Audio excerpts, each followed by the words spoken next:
Mahatma Phule police station कल्याण पश्चिम येथे काल एक बातमी मिळाली होती की एक अननोन महिला आहे, वालधुनी ब्रिजच्या खाली तिचा मृतदेह पडलेला आहे. त्या अनुषंगाने माहिती मिळाल्याच्या नंतर आमचे MFC पोलीस स्टेशनचे पोलीस अधिकारी अंमलदार घटनास्थळी गेले. वरिष्ठ पोलीस निरीक्षक श्री परदेशी साहेब यांच्या मार्गदर्शनाखाली तपास सुरू केला. त्यांनी त्या महिलेचा रीतसर आम्ही पंचनामा केला. त्याच्याबद्दल अकस्मात मृत्यू रजिस्टरला नोंद घेण्यात आली. चौकशी सुरू केली. त्या दरम्यान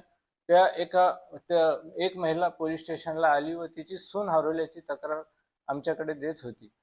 तिला जेव्हा फोटो दाखवला त्या महिलेचा तर तिने ते ओळखला की ही माझी सून आहे. परंतु आम्ही जेव्हा चौकशी करत असताना आम्हाला दाट शंका आली की हिला कोणीतरी मारलेलं आहे.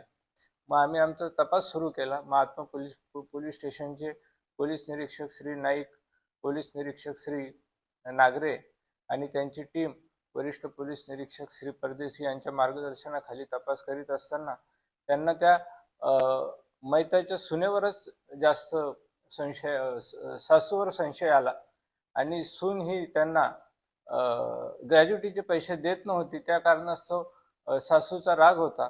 तर सासूने तिचा त्याच्या राहत्या घरी संध्याकाळी बोलवून करपेवाडी कोळशेवाडी येथे त्याच्या साथीदाराच्या साह्याने मारहाण करून तिचा मृत्यू घडून आणला आणि तिचा मृतदेह कुणाला समजू नये म्हणून वालधुनी ब्रिजच्या खाली टाकला असं तपासात निष्पन्न झाल्याने खुनाचा गुन्हा दाखल करण्यात आलेला आहे.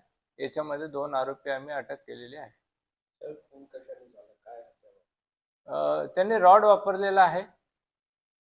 रॉडच्या साह्याने डोक्यावर शरीरावर मारहाण केलेली आहे आणि तिला गंभीर दुखापत करून जीवे ठार मारलेला आहे.